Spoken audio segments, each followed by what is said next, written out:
On the 18th of April, the Carpathia began its approach to New York.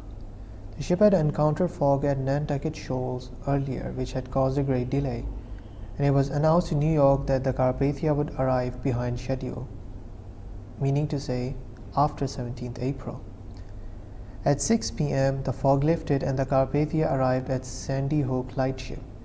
A fleet of nearly 50 crafts of all types, like tugboats, ferries, steam launches, and yachts, crowded with relatives of people on board the Titanic, adventurers, photographers, and reporters began to surround the ship on all sides. Captain Rostron gave a strict order that only the pilot can board.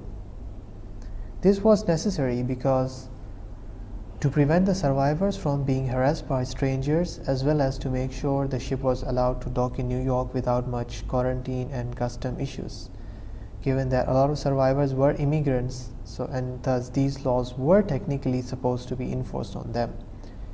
However, the reporters didn't like this at all. The Carpathia's officers mustered at their stations for docking. The first and third officer were placed at the stern, second officer was at the bridge, while the chief officer was at the bow. The third officer was also given the responsibility to receive the pilot via pilot ladder. So when the pilot boat arrived, third officer Reese opened the gangway door to receive the pilot. As the pilot boat neared the Carpathia, he saw 5 reporters had somehow managed to get into the pilot boat. But upon lowering the pilot ladder, Reese announced pilot only, and he stood by as the pilot embarked. Some reporters managed to sneak off into the ship, and he had to punch them on the jaw to get them off. Reporters on nearby boats began waving dollar bills and shouting questions through megaphones, hoping that somebody on board would throw them a line to get on board. Officer Bissett writes that there was something like pirates trying to board their ship, and they had a tough time fending off these pirates. Now, something funny occurred at this point as well. So after Reese punched a reporter, he quickly looked away and put some soap or something similar like that in his mouth, producing a froth, and said to Reese, "Oh, my poor sister, my sister is on board and I must see her, so please let me in." And he offered him $100. So Reese said, "No, $200. And he agreed, to which Reese said, "No, stand back, the captain says only the pilot can get on board." So the poor guy couldn't get on board. And as I mentioned in the previous episode, the journalist Heard was on board. So what he did was he wrapped his notes in blankets and then threw them at his friend on a boat. And that's how his story was published before the Carpathia docked. As soon as the pilot was on board, the ladder was raised, gangway door closed, and the bridge rang the engine room telegraph to full ahead. The Carpathia steamed through the channels of the entrance shoals and into the lower bay, escorted by the 2 US warships and some of the boats which were still determined to get their story. The Carpathia was then boarded by Immigration Department officers and doctors at the Narrows. But at this point, this was just a formality, and without any certification, they just released the ship from quarantine and let it dock. About the weather, Captain Rostron writes that as the Carpathia approached Ambrose Channel, the weather changed completely, and a more dramatic ending to a tragic occurrence it would be hard to conceive. It began to blow hard, rain came down in torrents, and to complete the finale we had continuous vivid lightning and heavy rolling thunder. What with the wind and rain, a pitch dark night, lightning and thunder, and the photographers taking flashlight pictures of the ship, the explosion of the lights, it was a scene never to be effaced from one's memory. Now, as the Carpathia passed by the Statue of Liberty, it was assisted by a Cunard Line tugboat. The tugmaster had instructions to take the Carpathia to White Star Dock to get rid of Titanic's lifeboats, as they would make it harder for the ship to dock. Earlier, Mr. Ismay had sent a telegram to White Star Line's office in New York, ordering them to send an officer and 14 sailors in 2 tugboats to collect the 13 lifeboats. Crowds waited in heavy rain as the Carpathia steamed past pier number 54, which was her home pier, to pier number 59, which is where the Titanic was supposed to arrive. At 8:40 p.m., the Carpathia arrived at White Star Dock. Photographers lit their magnesium flares as the Carpathia sailors began lowering these lifeboats. So in case you don't know, these flares, when you throw them in water, they would produce a very bright light. And it was this light they would use to take their pictures, because otherwise it was too dark to capture anything on the camera. A White Star tugboat brought some sailors, and they tied all the boats together and then just towed them away. So here are some of the photographs that were taken while these boats were being lowered and taken away. Officer Bissett writes that as he returned to the bridge, after supervising the lowering of Titanic's lifeboats, he saw Captain Rostron with a reporter from Globe newspaper. Somehow this guy had managed to sneak on board, and Rostron wanted to hand him over to the Cunard superintendent in New York, Captain Roberts, for legal action. And the questions this reporter asked Bissett are worth mentioning, though Bissett did not answer any of them and instead asked him how did he get on board, to which he simply replied he was excited to be reporting live from the scene.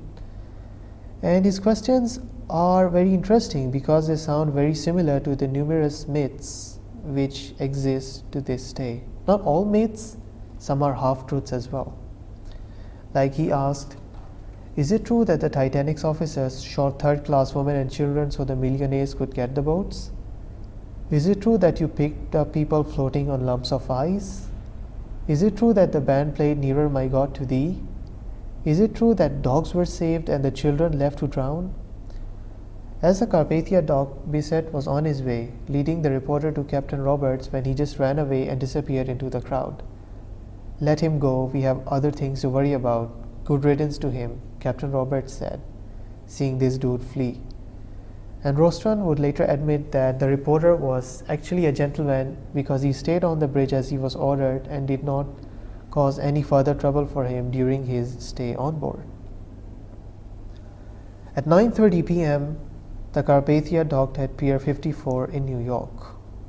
Crowds waited in the drizzling rain. Many people wanted to know if their loved ones had survived or not. Police and employees of Cunard and White Star Lines held back crowds. Social workers arrived with aid for survivors. Delegates from Stock Exchange bought money for those who had lost everything in the sinking. Carpathia's own passengers disembarked first, followed by the Titanic survivors. Most Titanic's surviving crew members were held on board, and White Star Line wanted to pay them off or find them new jobs because, as per the rule, they were the company's responsibility till they returned to England, and as were the 6 Chinese survivors. They were also kept on board. That's because at this time there was a rule being enforced in the US known as the Chinese Exclusion Act. And this rule basically said that Chinese people are not allowed to migrate to the US. Yet these people were here. We don't know why they got here in the first place, but yeah, that's about it. Later on, they were sent to work on a ship they had signed on to in Cuba, the Anata. However, you have to remember that the Syrian survivors and the Japanese Mr. Hosono disembarked the same night, so it clearly wasn't exactly a phobia of Asians as a whole. The crew members were also interviewed by Mr. Franklin of White Star Line's office in New York, and they were given the silent and indirect message that testifying against the company won't end well for you. The arrival of Carpathia confirmed the bad news as well. Rumors of the Titanic being safe were proven false. It was clear now.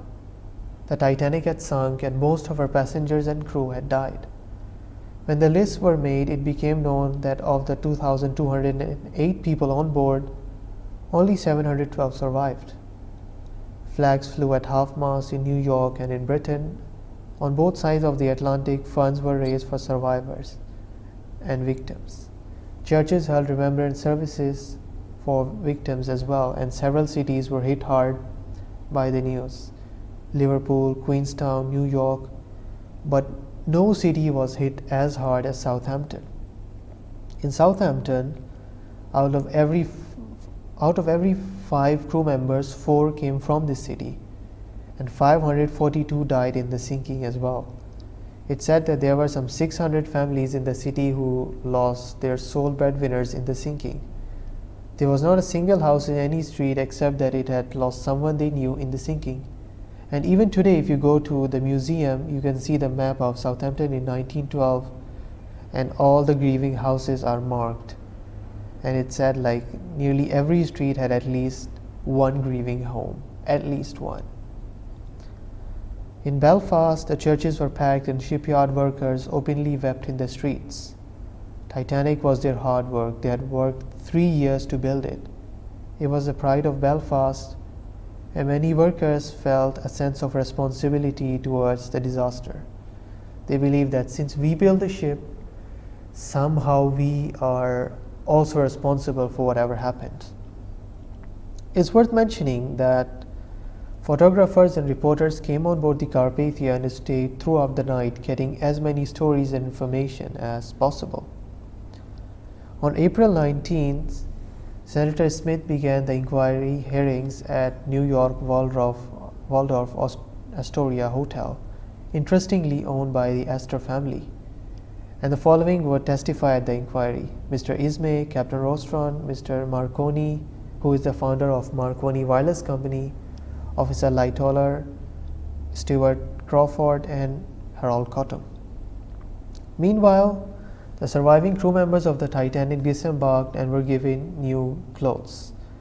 The Carpathia was cleaned and restocked with fuel and supplies for her eastbound journey. So here's a photograph of the Carpathia taken possibly on the morning of 19th April.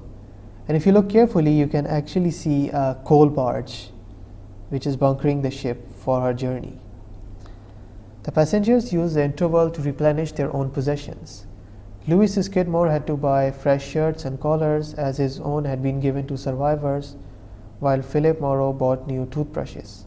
And some survivors used this interval to tell their stories to the press, as well as not just survivors, but even Carpathia's own passengers did that. On April 20th, the Carpathia departed New York. Cunard Line refused to accept any compensation from White Star for the delays caused by the rescue efforts. On this journey, 16 passengers did not return for the voyage, 12 from the first class and 4 from the second class. But there were also 8 new passengers who joined voyage. And the Carpathia's story, ladies and gentlemen, ends here.